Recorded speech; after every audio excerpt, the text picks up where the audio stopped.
Hi friends, welcome back to my channel. ഇന്ന് നമ്മൾ ഉണ്ടാക്കാൻ പോകുന്നത് നല്ല ടേസ്റ്റി ആയിട്ടുള്ള വളരെ എളുപ്പത്തിൽ ഉണ്ടാക്കാൻ പറ്റുന്ന ഒരു അവൽ ലഡു ആണ്. ഒരു 10 മിനിറ്റ് ഒക്കെ മതി നമുക്ക് ഇത് ഉണ്ടാക്കാനായിട്ട്. അപ്പോൾ വേഗം തന്നെ എങ്ങനെയാണ് ഉണ്ടാക്കുന്നതെന്ന് നോക്കാം. ആദ്യം തന്നെ അവിൽ നമുക്കൊന്ന് റോസ്റ്റ് ചെയ്ത് എടുക്കണം. ഞാനിപ്പോൾ ഇവിടെ മട്ട അവിലാണ് എടുത്തിട്ടുള്ളത്. ഇതോ അല്ലെങ്കിൽ വെള്ള അവിലോ ഏതുകൊണ്ടും ചെയ്യാം ട്ടോ. അപ്പോൾ ഈ പാനിലേക്ക് 2 കപ്പ് അവിൽ ചേർത്ത് കൊടുക്കാം.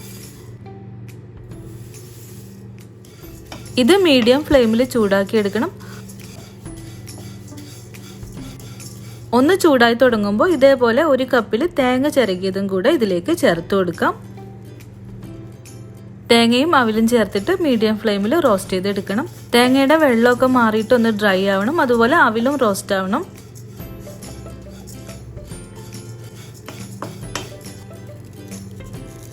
ഒരു 7-8 മിനിറ്റോളം ഇപ്പോൾ റോസ്റ്റ് ചെയ്തിട്ടുണ്ട്. അവിലും തേങ്ങയൊക്കെ പാകത്തിന് ആയിട്ടുണ്ട്. ഇനി നമുക്ക് ചെയ്യാനുള്ളത് ഇതൊന്ന് പൊടിച്ചെടുക്കലാണ്.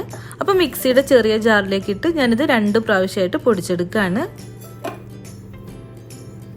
പിന്നെ ഇത് നല്ല ഫൈനായിട്ട് പൊടിച്ചെടുക്കണ്ട, ചെറിയ തരി പോലെ പൊടിച്ചെടുത്താൽ മതി.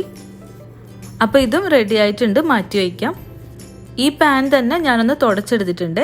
ഇതിലേക്ക് 1/4 കപ്പ് പൊടിച്ച ശർക്കര ചേർത്ത് കൊടുക്കാം. ശർക്കരയൊക്കെ നമ്മുടെ മധുരം അനുസരിച്ചിട്ട് എടുക്കാം.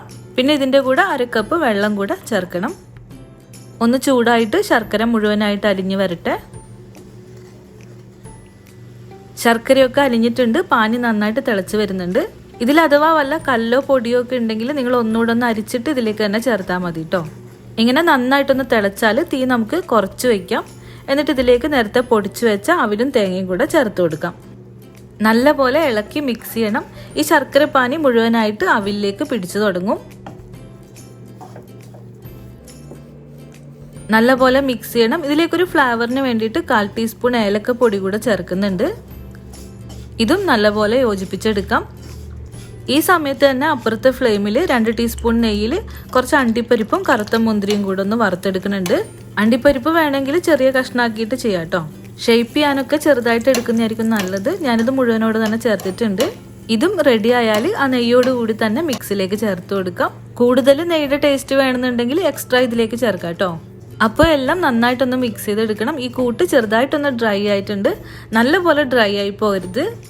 ഞാനപ്പോൾ ഇതൊരു പ്ലേറ്റിലേക്ക് മാറ്റുകയാണ്. ഇതിനിപ്പോൾ ചെറിയ ചൂടുണ്ട്. ഈ ചൂടോട് കൂടി തന്നെ നമ്മളിത് ഷേപ്പ് ചെയ്തെടുക്കണം.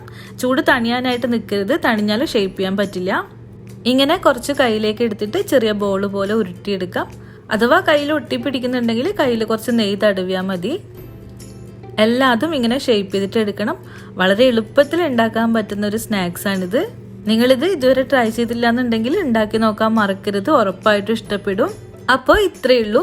നമുക്ക് മറ്റൊരു റെസിപ്പി ആയിട്ട് വീണ്ടും കാണാം. താങ്ക്